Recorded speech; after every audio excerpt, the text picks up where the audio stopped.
जितेन्द्रियं बुद्धिमतां वरिष्ठं वातात्मजं वायोधमुख्यं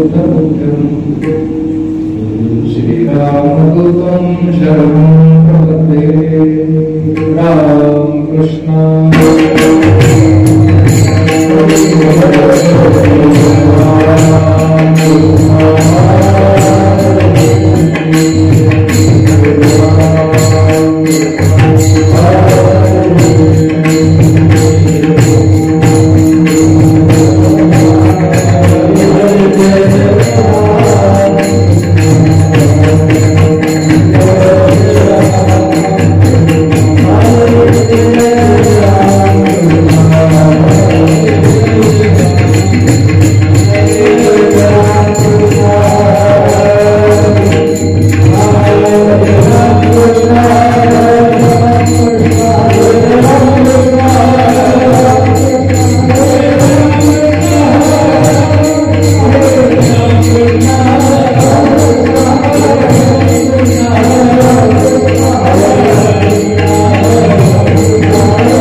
आम्ही बांधिले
जयाचा जरी जन्म नामार्थ झाला,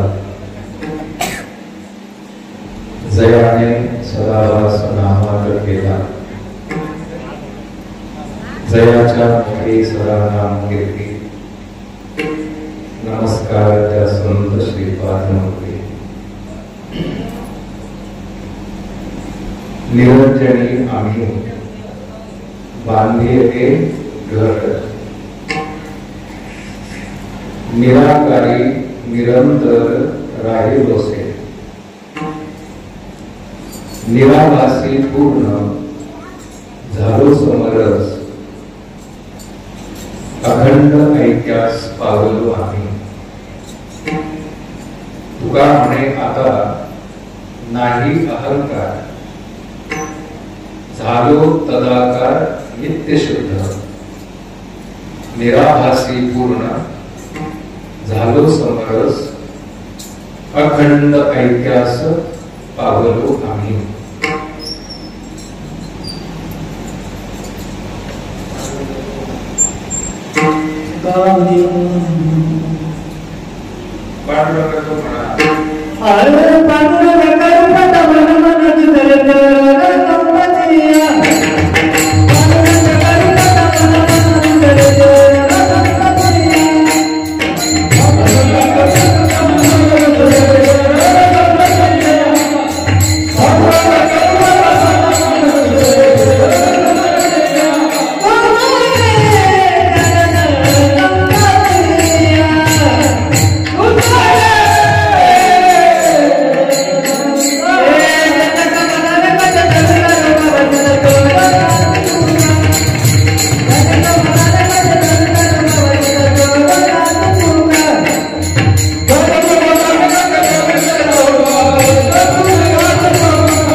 भगवंताला वंदन. आपल्या या पावनभूमीमध्ये वलखेड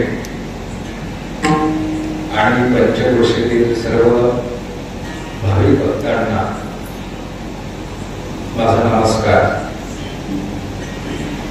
आणि उद्या श्री रामनवमीच्या सर्वांना हार्दिक शुभेच्छा. विठाला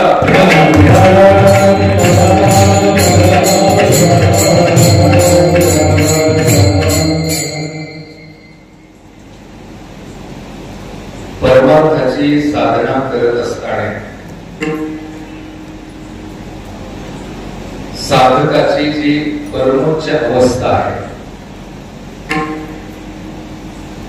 तर त्या अवस्थेचं वर्णन आजच्या अभंगामध्ये महाराजांनी केले आहे.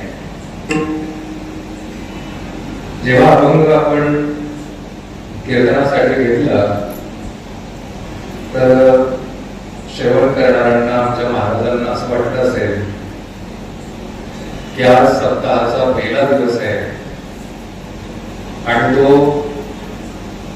नामभर अभंगाने घ्यायला हवा असं म्हणून सगळ्यांना वाटलं असेल.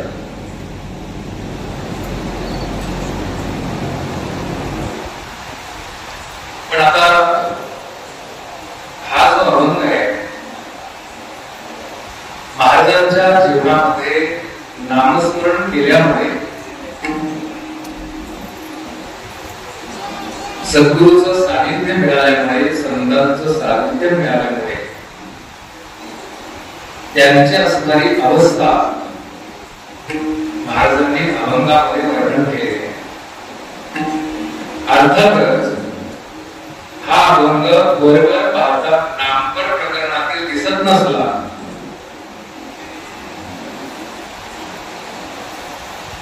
आपण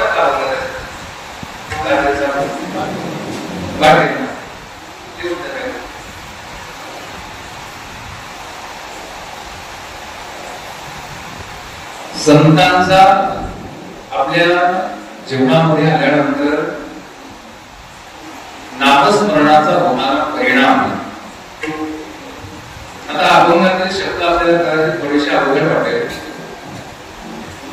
पण महाराज एका अभंगामध्ये म्हणतात की शहाण्या माणसाला हे अवघड नाहीये. आपल्याला कोण व्हायचं बघा. तुका म्हणे सोपे आहे सर्वांनी पण शहाणा तो धनी घेतो येते. परमार्थ करत असताना ज्यावेळी आपल्याला काही परमार्थ करणाऱ्यांच्या भेटीगाठी होतातच तर एखादा गंधावाला पाहिला माळकरी पाहिला बरं वाटतं जरा आणि मग मला वाटतं सोयीला जाण्यापेक्षा माळकरी माणसावर बरं वाटतं गंध लावलेला असला म्हणजे. आणि मग त्यांची चर्चा आणि ते आपले अनुभव सांगतात एकमेकाला. म्हणजे माझ्या कानावर पडत म्हणून तुम्हाला सांगतो. राहायला घर नव्हतं पण जेव्हापासून वारी सुरू केली ना घर झालं राहण्याकडे.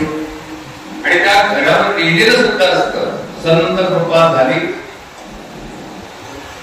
काय माहिती इमारत फळा आली. आणि तिथे आमच्या कीर्तनकारांचे कीर्तन कधी आई अभंग घेतात कधी जोडून या धरण उत्तम कीर्तन करायला तर उत्तम घर जोडले घर बांधल्या परत कशाला घर जोडायला लागतात हे म्हणजे पुढचं राहिलं ना आता नाही कळत तुम्हाला. काही लोकांचे अनुभव सांगतात की मुलाचं लग्न जमत नव्हतं हा प्रयत्न केला मुलाचं लग्न जमलं धंद्यामध्ये यश नव्हतं व्यवसायामध्ये अजिबात यश नव्हतं पण जेव्हापासून परमार्थ करायला लागलो धंद्यामध्ये वर्धका झाली यश मिळालं. येतो का आवाज सगळ्यांना व्यवस्थित मागच्या नाही तो का पुन्हा मुलं होत नाही. आता किती वेळ चालवायचंय समजलं की सगळ्यांना तुम्हाला. आता ऐकणाऱ्यांपैकी तुम्ही सगळी ज्ञानी आहात. हे जे काही अनुभव मावशी आपण सांगितले आमच्या माता बहिणी खूप सांगतो म्हणा मला सांगा यातला एक तरी अनुभव परमार्थाचा आहे का?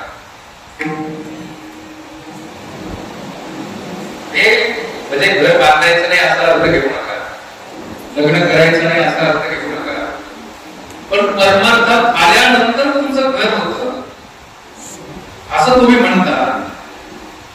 मग तुकाराम महाराजांचा जर आम्ही विचार केला, भगवंताने ठरवलं असतं तर तुकाराम महाराजांना स्वर्गापेक्षा सुंदर घर भगवंताने दिलं असतं का?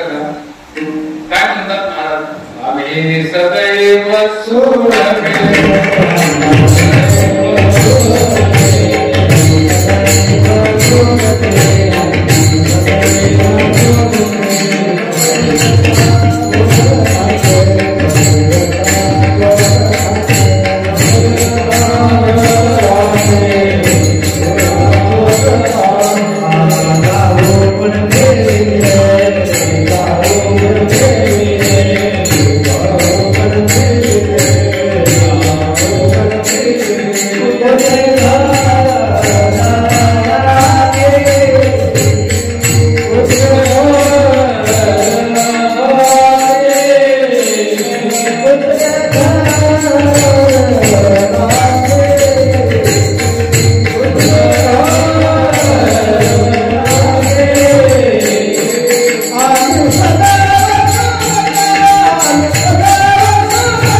महाराजांना आगे अनुभव आलेला नाही. काय परमार्थ केल्यामुळे महाराजांचं घर झालं. काय काढू भाग्य तरी नोहे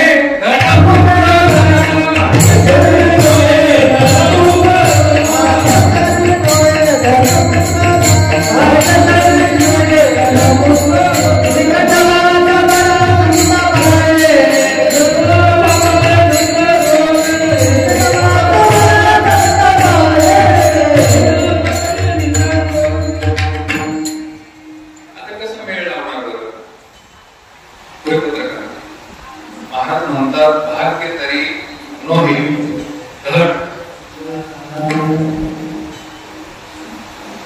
कसं काय मिळत असणार? कळतंय का सगळ्यांना? पण समजले का?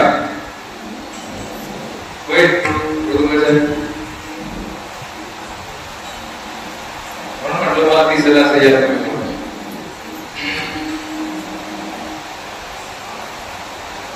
तर साधकाच्या जीवनामध्ये नाम साधना करत असताना कुठल्या प्रकारचा अनुभव यायला पाहिजे, फार महत्वाचं आहे. मी असं म्हणेन, प्रपंच करत असताना एकमेकाला आपण फसवतो की नाही?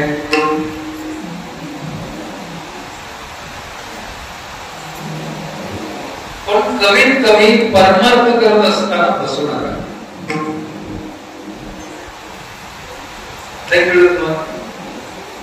प्रपंचात एकमेकांना फसवतो काहीतरी खोटी आश्वासनं देऊन, पण परमार्थ करत असताना तरी स्वतःला असं फसवू नका. हे फार वाईट आहे का? आणि आता सध्याचा काळ म्हणजे काय कलियुग.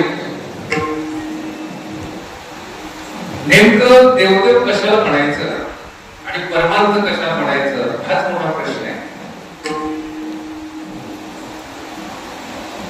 संत ज्ञानदेव म्हणतात, आता अनेकही संप्रदाय, ती माऊलींची कोण भाषा. आता आपल्याला तर संप्रदाय सुद्धा म्हणता येणार नाही, असं परमार्थ सगळा चाललेला दिसतोय आपल्याला. काय दिसत?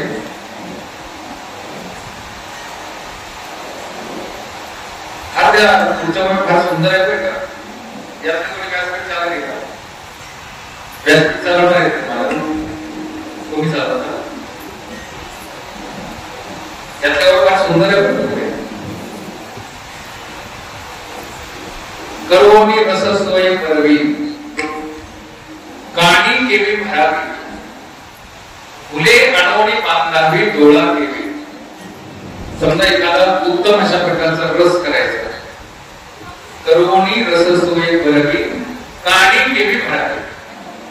समजा उत्तम अशा प्रकारचा रस आहे, कानात टाकला तर चालतो का? नाही चालत.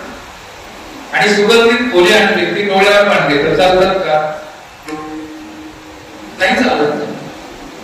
आणि मग शेवटी त्याच्यामध्ये भगवान असं म्हणतात, सगळे समजून घ्या, फार महत्वाचं आहे. आणि कोण सांगतंय? भगवान. हे इथं बसलेलं नाही. आणि इथे सगळं घोळा झाला. तुम्ही सगळं तिथे बसलेल्याचं ऐकता. तुमच्याकडे गायाचा व्यापार आहे का नाही? गाया बाजार आहे का? आमच्या जोडीला आहे का? मध्यस्थी करणाऱ्याला काय म्हणतात? काय म्हणतात?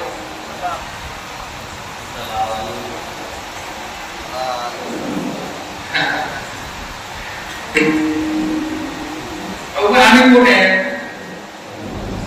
सगळे तुमच्या पाया पडतात.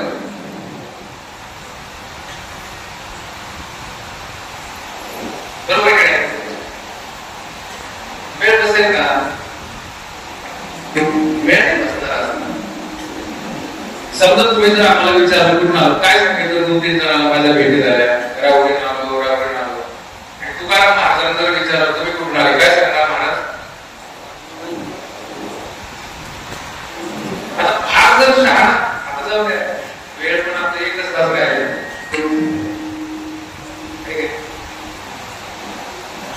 त्याने ऐकलं आणि त्याच्याकरिता आम्ही वैकुंठवासी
म्हणजे तुमचे चेहऱ्यावरचे भाव कळतील ना.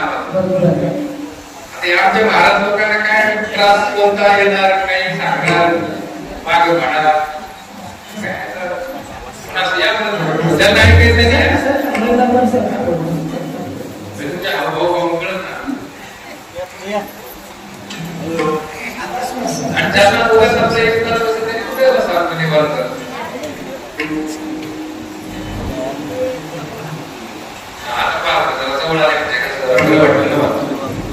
त्याचं प्रेम निर्माण होतं. दुसरं काय?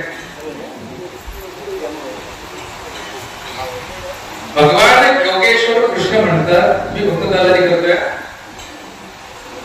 दादाचं काम तेवढंच राहतं. तुम्ही त्याच्याच पाय पडला मी त्याला कोण काय करणार? भगवान योगेश्वर कृष्ण काय म्हणतात ऐका, फार महत्वाचं आहे. एक माते नेनोनी भजन बरं का.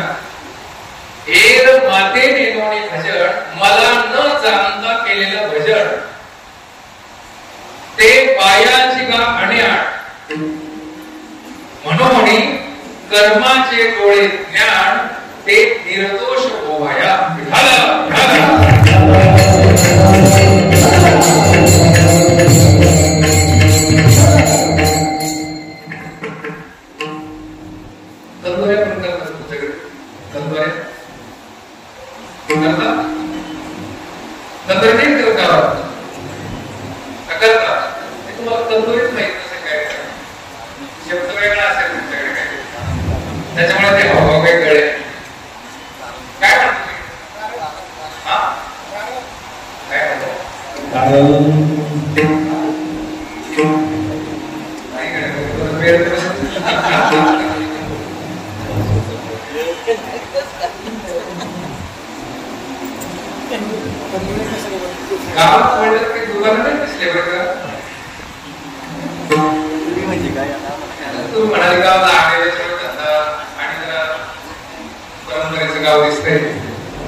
जत्रा झाली तुमच्या गावची म्हणा काय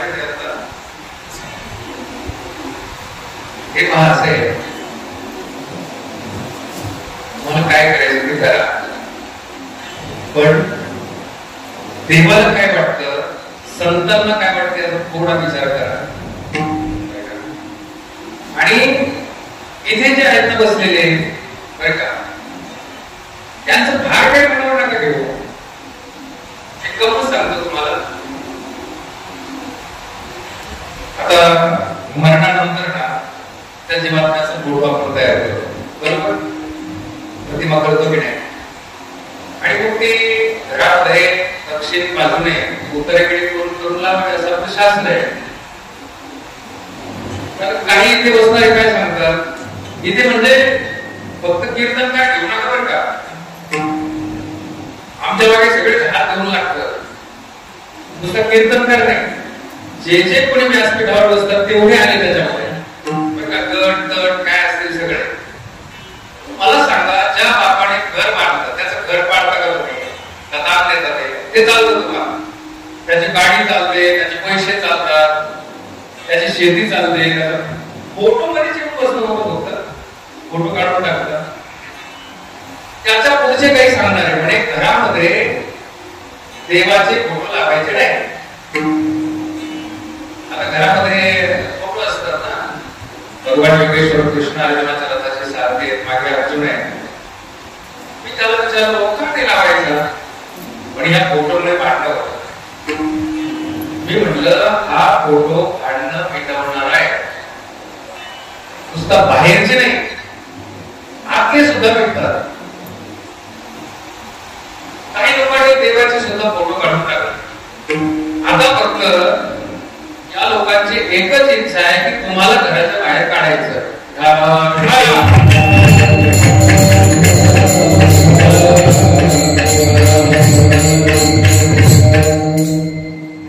म्हणून परमार्थ करत असताना सावध होऊन करा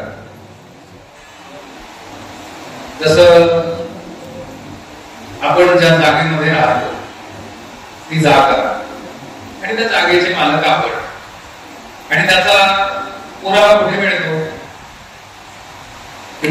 त्या जागेचा आणि मालकाचा पुरावा कुठे मिळतो कारण व्यवसायाकडे मिळतो नाही मग हे तिन्ही एक पाहिजे का मालक वेगळा जागा वेगळी आणि उतारा वेगळा पाहिजे कसं पाहिजे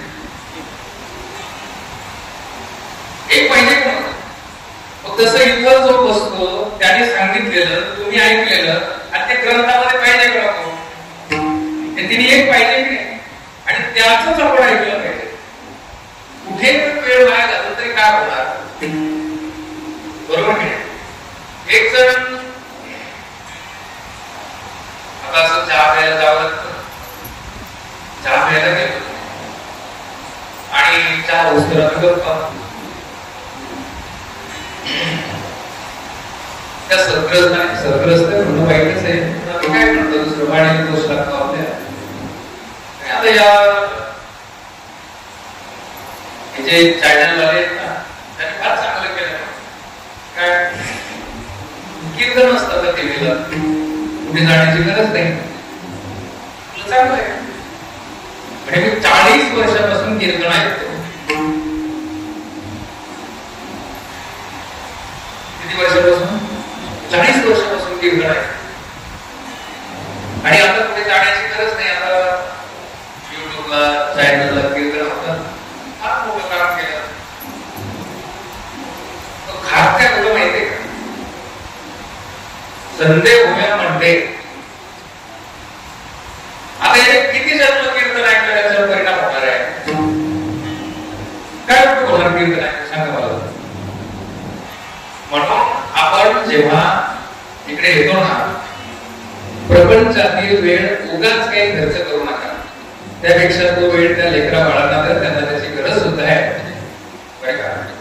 ज्ञानेश्वर महाराज स्पष्ट म्हणतात, देव देव म्हणून व्यर्थ का हिंडसे. हिंडण्यात काही अर्थ नाही. ते हिंडतात त्यांचा काही विचार करू नका. हे आपल्याकरिता चाललंय बरं का.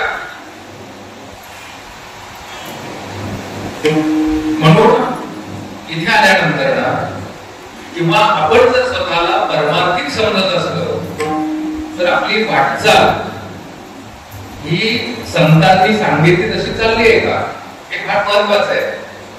नाहीतर आमच्याकडे ना एक गाव आहे, तुम्हाला दाखवेल कधी जर आले तर. शिर्डी आणि शिंगणापूर यांच्या मध्यवर्ती ठिकाणावर आमचं गाव आहे. ते तालुका आहे राहुरी, आणि त्या तालुक्यातलं एक गाव आहे. त्या गावामध्ये जेवढे माळकरी महाराज पण आहे चालतात, पण सगळ्यांच्या घरी कंदोऱ्या होतात. यांना महाराज म्हणायचं का?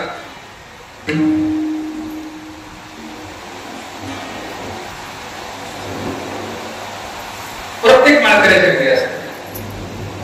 आणि मी आता 25 वर्ष झाले असतील कदाचित, अजून पुन्हा काही त्या गावामध्ये मी गेलो नाही. अजून म्हणजे रस्त्यावर गाव आहे ते. पण असं स्वतः बसू नका. मी त्यांच्या भेटीगाठी घेतल्या त्यावेळी त्यांना सांगितलंय, महाराज तुम्हाला हे करायचंय ना, तुमचा सर्वांचा देव तर मी तर काय म्हणणार नाही. ज्या देवाला असं लागतं त्याला काय देव म्हणणार. पण आहे का, तुम्ही स्वतःला फसवू नका देवदेवाच्या नावाकडे. म्हणून इथे आल्यानंतर ना असं ऐकायचंय ना, आता बघा जेव्हा 18वा अध्याय तुमचा सुरू होईल, माता भगिनी बसलं का पारायणाला कोणी नाही बसा. असला वेळ तर आज पहिला दिवस काढा, 4 अध्याय झाले, किती बसले पारायणाला. प्रवृत्त करा दुसऱ्यांना. एक असं अभंग आहे ना, समर्थाच्या पोटी आम्ही जन्मलो करंटे. जेव्हा भगवंताने अर्जुनाला विचारलं की अर्जुना, मी जे काही तुला सांगितलंय हे तुला कळलं का? 18व्या अध्यायामध्ये अर्जुनाने उत्तर दिलंय, तेव्हा कुंतलो होतो अर्जुना गुणे. बारकाईने उभे आहे का, इथपर्यंत प्रवास आहे आपला. कुंतलो होतो अर्जुन गुणे. आणि इथे जर महाराज लोकांचं नाव नाही घेतलं ना, नाही कळलं मला. त्यात पदवी पण छापावी लागते. आता हे जर सगळं सांगितलं ना, आपल्याकडे 8 तास राहिले. आणि मला ते आश्चर्य असं वाटतं बरं का, महाराज त्याच्या 10व्याच्या पत्रिका आता काही सप्ताह छापतात फोटो जाऊ द्या. तुम्ही छापले नाही, तुम्हाला धन्यवाद तुमच्या गावाला. देवाचा मोठा छापतो जातो. तिथे काही त्यांना काही तमाशा करायचा, तुम्हाला लोकांना दाखवायचे ते काय, कोण येणार आहे गावात, काय करायचं त्या फोटोचं. आता 10व्याच्या पत्रिकेत महाराज, आता तो माणूस मेलेला असतो ना, त्याचा कधी त्या घरच्यांनी फोटो काढलेला नसतो. कुठेतरी तो लग्नात उभा असतो, कुठेतरी कोपऱ्याला त्याचा फोटो घेतात आणि तो हात मोठे दिसत पण नाही त्या पत्रिकेमध्ये. आणि हा तो महाराज दाखवतो प्रवचन करणारा, ते निवडाले महाराज त्याचे फोटो राहतात. काही काही पत्रिका पाहिजे ना पत्रकार, कोणला श्रद्धांजली देऊन प्रश्न पडतो.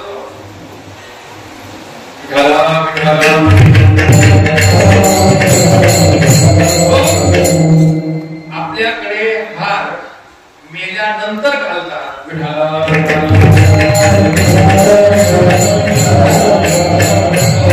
म्हणजे समाज तुमचा सत्कार करतो तो घ्यायचा एक कोणाचा प्रश्न आहे. तुम्हाला हारच मांडलेली असते तुम्ही आणि फोटो मात्र तुम्ही बघून काढलं त्याला कोण काय करणार आहोत. तुमचा होतो अर्जुनापुढे तुम्ही काय काळजी नका करू बरं का. आणि 11च्या पुढे ना 1 मिनिट पण जायचं नाही बरं का महाराज. आवाज येतो ना तुम्हाला. तुमचा होतो अर्जुनापुढे तो मुक्त झालो तुझेपणे. अर्जुनाचे शब्द आहेत तेव्हा मी मुक्त झालो तुझ्यामुळे. पण आता पुढचा येईल अर्जुन सांगतोय आता उसणे सांगणे दोन्ही नाही असं झालं पाहिजे. अर्जुन म्हटला तेव्हा आता मी तुला काही पुसत नाही. पुसत शब्द कळत मी तुला काही विचारत नाही मी आता आणि विचारण्यासारखं काही राहिले नाही आणि तू काही सांगावं आता ही पण अपेक्षा राहिलेली नाही.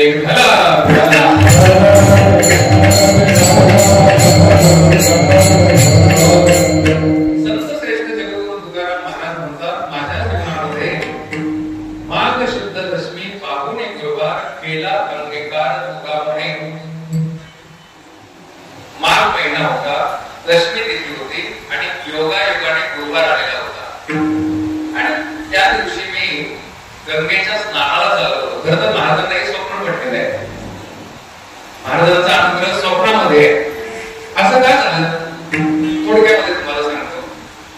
हे तुकाराम महाराज म्हणजे मागच्या जन्मामध्ये नामदेव महाराज होते आणि मग जेव्हा नामदेव महाराजांनी समाधी घेतली आणि वैकुंठामध्ये भगवान विष्णू आणि नामदेव महाराजांची चर्चा भगवान म्हणाले नामा राहिलेले अभंग लिहिण्याकरिता तुला परत जावं लागेल.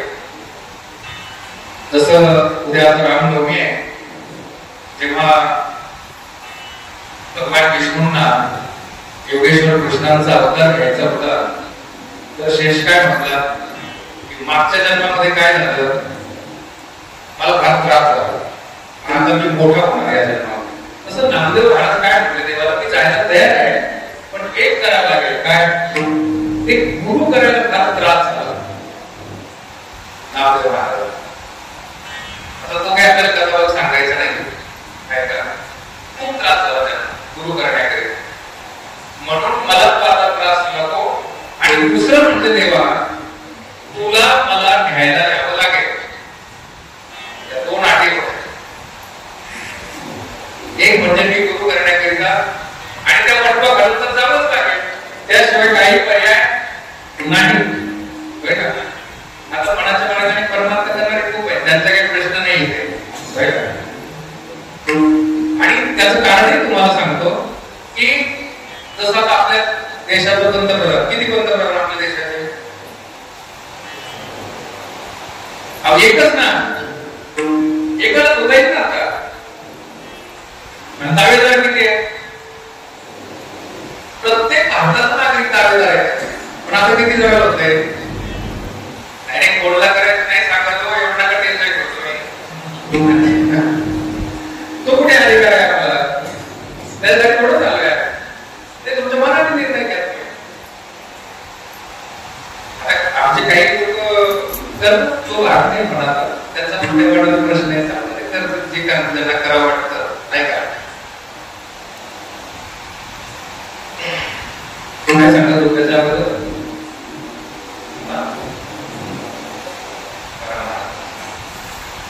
म्हणून माझ्या विठोबाचा कैसा प्रेम भाव आपणची देव होय गुरु बाबाजीने स्वप्नी एवढी तुकया स्वप्नामध्ये आणून दिले. आता ते काही आमचे शास्त्री पंडित लोक असतात ना ते काही अर्थ लावतात स्वप्न म्हणजे काय हे स्वप्न आहे असं नाही करायचं. ते स्वप्नातच आणून पाहिजे तिथे इकडे भक्ती आहे ना इकडे भाव आहे ना इथे अर्थ नाही लावायचा. आपल्याला कुठे वेदांत ठेवायचंय. तुम्ही बघा मला वाईट काही गोष्टीचं असं वाटतं ना आज आता तुम्ही जर जुने माणसं आहे तर आपण मोकळेपणाने बोलतो आणि अभंग राहिला तर काय नाही. त्याच्यातही आमचे महाराज म्हणाले की आम्ही दरवर्षी नवीन नवीन नवीन नवीन ते चांगलं आहे का? ते पण चांगलं आहे म्हणा. सगळ्यांचे विचार मला ऐकायला मिळतात, चांगलं आहे. किती भक्तीदारी लोक आहे असं चांगलं आहे. तर कधी कधी ना या लोकांचं सुद्धा मला आश्चर्य वाटतं बरं का. पुढे या जागेवर फार आश्चर्य वाटतं. म्हणजे त्यांना सुद्धा कळत नाही की काय चाललंय आणि कशासाठी चालवलंय आपण. अनेक महाराजांना भेटतो ना, मग आता इकडे तुम्हाला फार हसवतात बरं का. पण तुम्ही जर त्यांना वैयक्तिक भेटले ना, ते रडत असतात, तुम्हाला माहिती नाही. त्याचं नाटक असतं ते बघते तुम्हाला हसवायचं. तुम्हाला ते हसवायला एवढंच ठिकाण मिळालं याचं माहिती पडतं म्हणा, दुसरं काय. बरोबर काय? तर ऐका, विषय असा आहे की म्हणून असे तोडफोड काय करायचे नाही बरं का. त्याचे काही अर्थ अशा चिंताडे काही बोलत बसायचं नाही. तर इथे लोक काय करतात, ते नमन करतात. आमच्याकडे ना ब्रह्मानंदम परम सुखदम ते ज्ञानमूर्ती नमन खूप आहे. आनंदाचं नमन करतात संस्कृत मध्ये. करायचं नाही का मग? करायचं बरं का. श्री आनंदा मधुसूदना परमणा भावना ऐकणारा कळतं का तुमचं नाव. जर ही संस्कृत भाषा आपल्याला कळत असते तर भगवान विष्णूंनी परत ज्ञानदेवांचा अवतार घेतला असता. तुम्ही तुकाराम महाराजांचा गाथा पहा, एक तरी तुम्हाला शब्द संस्कृत दिसतो त्याच्यामध्ये. आणि महाराजांना घेण्याकरिता कोण आला, तुम्ही नमन केलं, अर्धा संस्कृत म्हटले म्हणजे याचा अर्थ काय? काय होणार नाही. अर्धा त्याच्यामध्ये अर्धा तास आता तुम्ही पत्रिकावर नाही दिली म्हणा, ते आमचे महाराज मंडळी दिसतही नाही ना. आमचे महाराज नाही दिसत ना, बाबा सगळ्यांना खरं बंद नाही करत. बरं ते अर्धवट नाव वाचायचे ते बरे वाटत असं होतं ना. कशासाठी वाचत होतं तुम्हाला सगळ्यांना माहिती की नाही या लोकांना की कोणते कोणते महाराज आहेत, त्यांचं काय आहे सगळं. त्याच्यामध्ये अर्धा तास चालीमध्ये म्हणायचं नाही असं नाही बरं का. पण कुठेतरी आता याला थोडा आळा बसला पाहिजे बरं का. काहीच काय विषय सांगायचे म्हणून आहे का. संत श्रेष्ठ जगद्गुरु तुकाराम महाराज ते बाबाजी चैतन्य नावाचे सद्गुरु आणि ते होते, पण त्यांना स्वप्नात भेटले. आणि ते कसं स्वप्न पडलं, सापडविले वाटे जाता गंगा जाणा मस्तकी तो जाणा ठेविला कर. आणि मग महाराज म्हणतात, मग त्यांनी मला अनुग्रह केला. आणि त्या अनुग्रह केल्यानंतर माझ्या जीवनामध्ये मला असा अनुभव आला, तो अभंगाच्या पहिल्या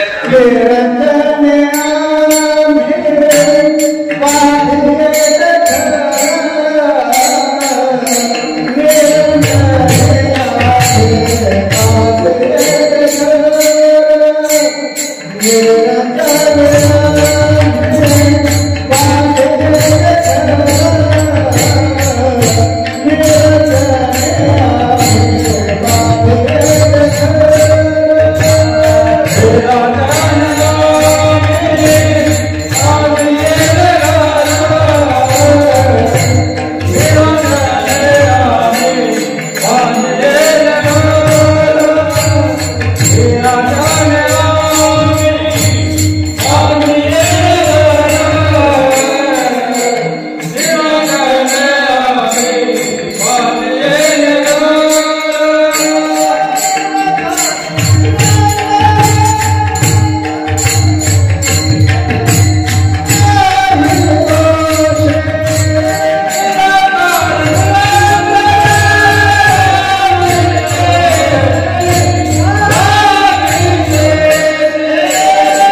किती वर्षाची मर्यादा आहे करायची?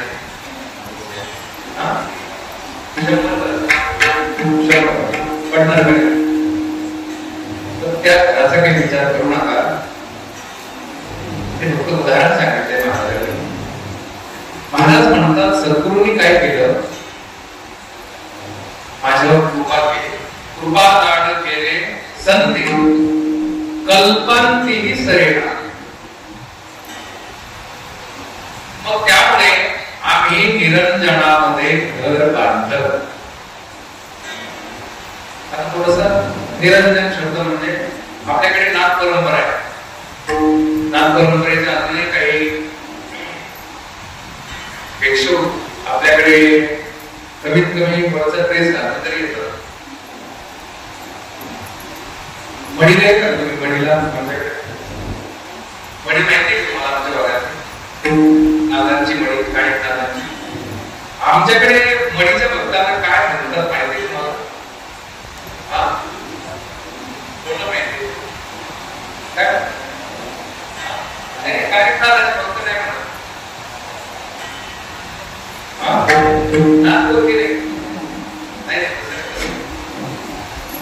सांगून जाऊ तुम्हाला, फक्त तिकडे आलं म्हणू नका.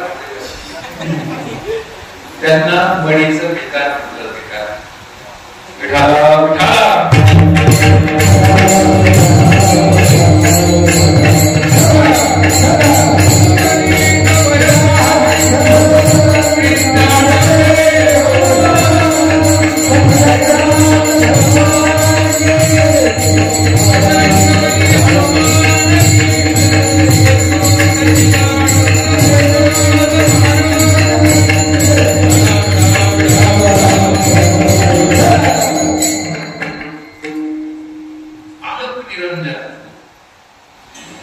त्यांचं घोषवाक्य काय?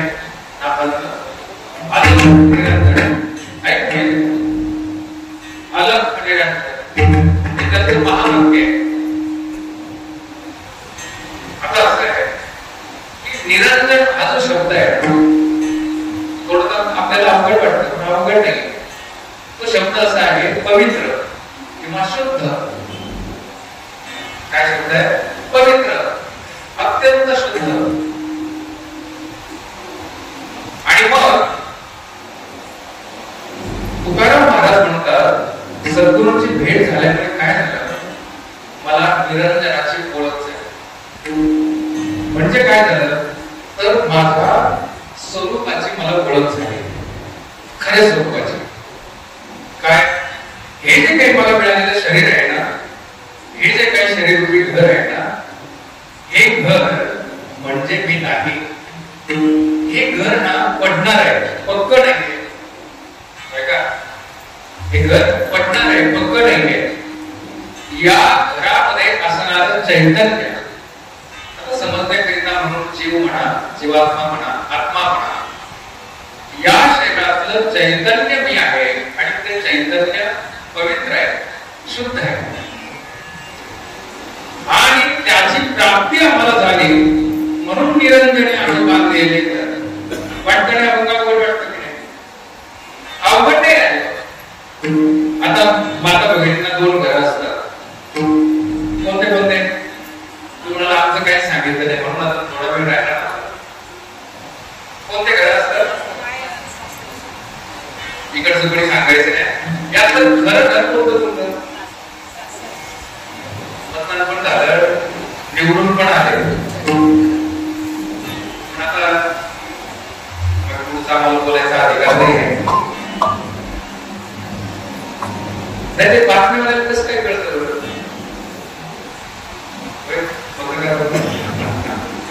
काय तुमचे गोपीत असतात का? काय माहिती तुमचं आतून काय असतं काय? आपल्याला काय माहिती नाही. म्हणजे अगोदर सांगतो आणि जवळपास तसंच होतं म्हणून विचारतो, बाकी काही नाही. कारण आता इकडे ना या जागेवर खूप आवेदन म्हणा, पण खरं म्हणजे तसं काही नाही. प्रश्न पोटासाठी सांगत झाले गेले तर बहुत त्यांचा काही प्रश्न नाही. एक बाळ ते मुलगी आहे ना, ती आजीने आणलेली मुलगी आहे का? मुलगा आहे का? बरं बरं बरं. दादा आमचीच मुलगी आहे. आता हिने जर ठरवलं की मला जनाबाई करायचं, मुक्ताबाई करायचं, चालेल का? अरे तुमच्या असं करताय काय चालायचं? चालेल ना? म्हणजे तिला सासर नसलं तरी पण चालेल का? असलं तर चालेल आणि नसलं तरी पण चालेल, पण तिला जन्म घेण्याकरिता माहेर हे पाहिजेच. मग सांगा तुमचं खरं घर कोणतं? तरी सरकारने आता त्याच्यात वाटा घ्यायचं सांगितलं.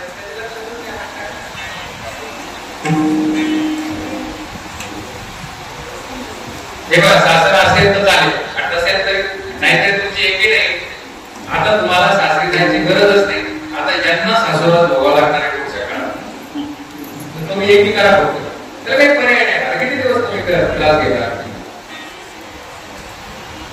आता लक्षात ठेवा, जाते ग माहेराला, ते तुम्हाला येतं तुम्ही काय प्रमाण आहे? जाते ग माहेराला माझ्या मुळाच्या घराला.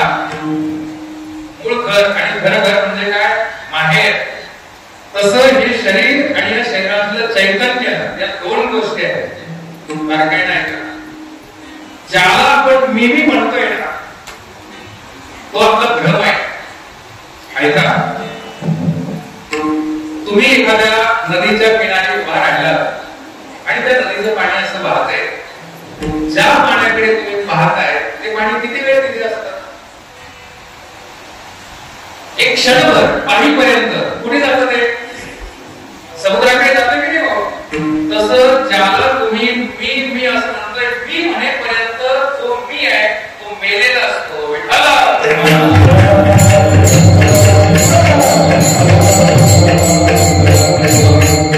नाही कळणार. येईल अंत काळी प्राण प्रयाणाचे वेळ राहते निराळी. मग काय करणार? म्हणून हे आज समजावून घ्या बरं का. मग पश्चाताप होतो फक्त. मग माहिती थोडी म्हणून सद्गुरूंच्या सानिध्यात जाऊन, संतांच्या सानिध्यात जाऊन याचा अनुभव घ्या. आम्हाला सुद्धा निरंजनात घर बांधता येतं बरं का. स्वस्वरूपाची प्राप्ती आम्हाला होणार नाही, आपली स्वतःची ओळख होणार नाही. आणि आपली जी इथे ओळख सांगतो ना, मी काळ आहे, गोरा आहे, उंच आहे, देखणं आहे, हे खोटं आहे. ठेवले नाव खरं का खोटं? पावडे तुमचं नाव ठेवलं काय असेल? खरं का खोटं? सांगा तुमच्या मनाने सांगा. काय सांगा? तसं काही नाही. आपल्या कुठे परीक्षा आहे. काय वाटतं तुम्हाला? खरं का खोटं? नाही, तुमच्या मनाने एक उत्तर द्यायचं. तर तुमचं काय खोटं? आणि मग पेपर जर सापडला तर राशी भविष्यवाचताकडे ते काय?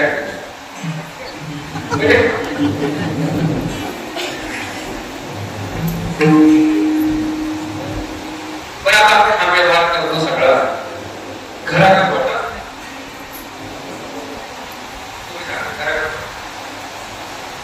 व्यवहार जो काही चाललाय आपला खरा का खोटा आहे? मग समजा जर दिवाळं निघलं, दुःख होते खरं का खोटं? त्याशिवाय मला प्रश्न सांगतात ना, लटिका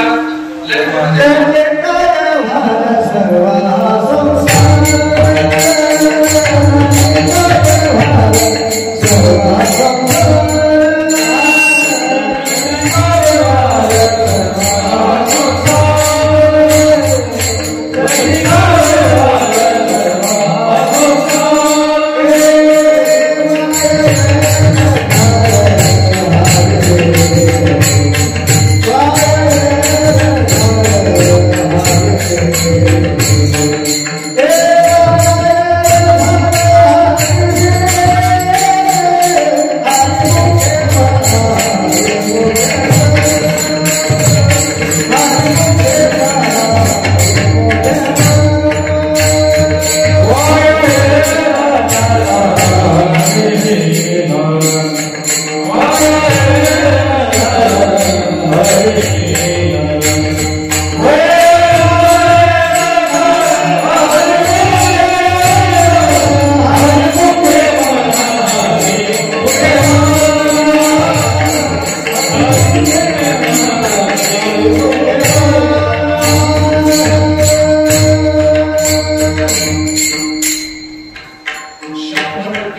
100% करायचं नाही का? करायचं. कसं करायचं सांगतो. खावे द्यावे प्यावे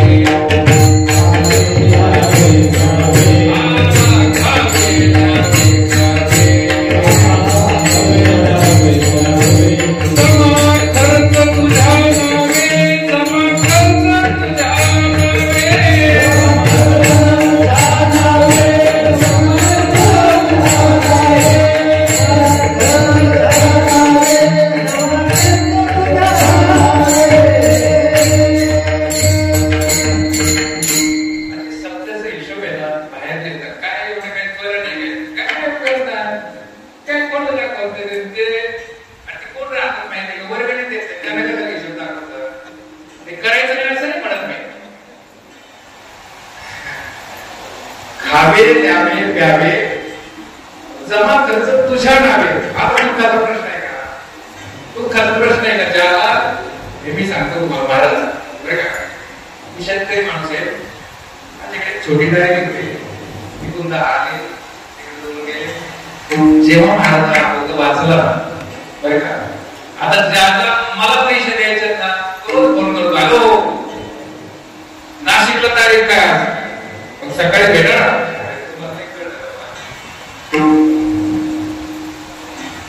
त्याला काय वाटतं लहान तारीख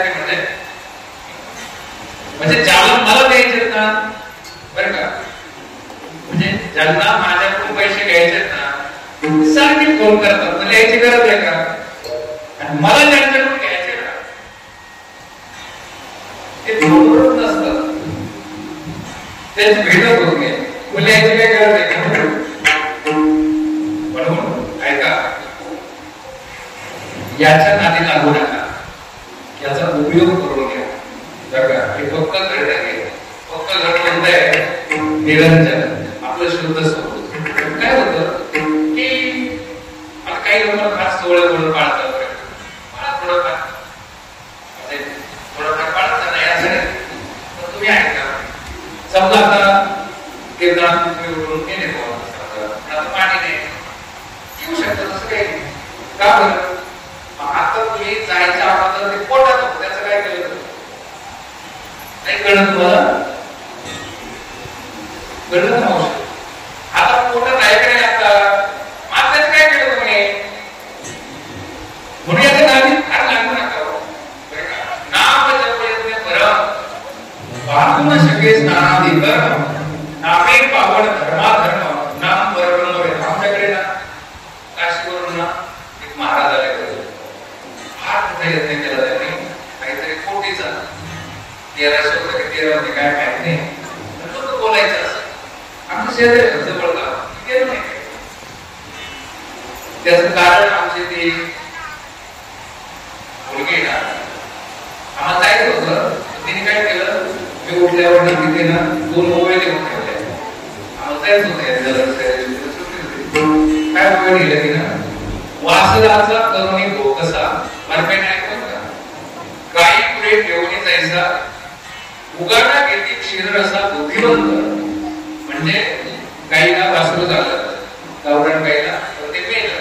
काय केलं त्या मालकाने, त्याचं वरचं कातड काढलं, त्याचा भुसा भरला, त्याचा भोग तयार केला, गाई पुढे ठेवला आणि ती गाय दूध द्यायला लागली. कबीराज कामदार यामध्ये जैसी गाय वचडा भासो मन गया तुझे जाम चकाय तुगा म्हणे कैसे आंगणे हे जग केने विसरवणी खऱ्या देव. फक्त वारकऱ्याने ना दुसरीकडे जाऊन भटकत राहतो. तू डोळ्यातच मोठ येत ना, तिकडे कशाला जात नाही कळत तुम्हाला. जाऊ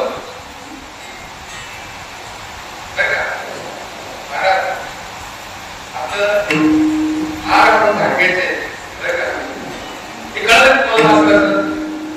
उगाडा घेतील शिरसा बुद्धिवंत. हे डोकं चालवण्याचं अक्कल चालवण्याचं काम आहे. आता पुढचं आहे का काय? आता तुम्हाला आणते येण्याची जीवन 11 आकडे काय करायचे आपल्याला शोधायचे. पुढचा एक फार महत्वाचा आहे, बसू नका. तैसे यागाचे नावे तसं यज्ञाचं नाव धरून जग वागवणे हवे. तुमच्या मनामध्ये भाव निर्माण करायचे की तुमचं असं होणार, तसं होणार, पितृदोष जाणार.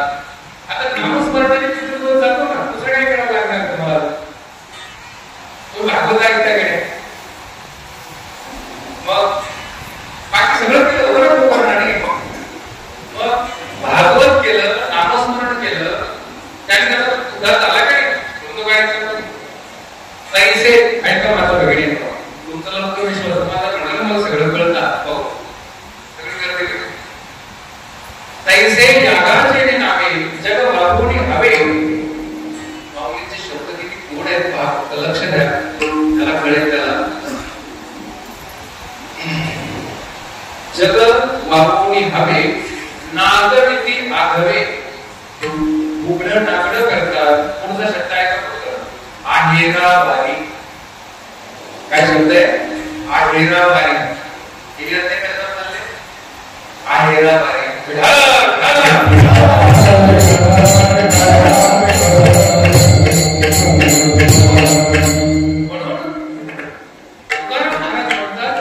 चैतन्य स्वरूप आहे. हा देह नव्हता तेव्हा सुद्धा मी होतो, आजही मी आहे आणि उद्या भविष्यात देह नसणार तेव्हाही मी राहणार. असं फक्त घर बांधलं निराकारी. पण ते घर कसं आहे का? त्याला अर्थ नाही. ते घर कसं आहे? निराकारी आणि निरंतर. शब्द कसे आहेत बघा. घर बांधलंय मी चैतन्य स्वरूप आहे, पण ते घर कसं आहे? निराकार आहे. निराकारी निरंतर राही होसे. आणि हा संपूर्ण अभंगणा एवढ्याच विषयाशी एकरूप होणार आहे. आता काय झालं त्याचा परिणाम दुसऱ्या चक्रामध्ये झाला.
श्री राम जय जय राम